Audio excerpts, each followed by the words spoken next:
Sa mitolohiyang Pilipino, ang pugot, putol ang ulo, ay isang mitikong halimaw na matatagpuan sa rehiyon ng Ilocos.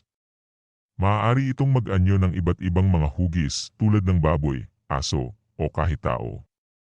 Gayunpaman, karaniwan itong lumilitaw bilang isang itim, malaking nilalang na walang ulo. Karaniwan itong naninirahan sa madilim na lugar o mga bahay na napabayaan.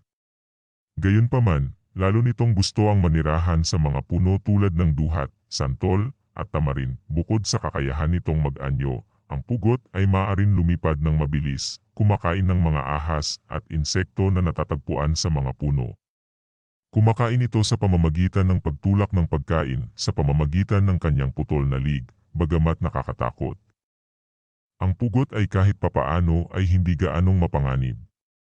Gayunpaman, mahilig ito sa mga panty ng mga babae, at ninanakaw ang mga ito, habang ito ay tuyo sa sampayan. Matatagpuan din ang pugot sa mitolohiyang Ifugao na, tulad ng putol, ang sariling pinugutan, kung saan ito ay lumilitaw sa bayani na tao.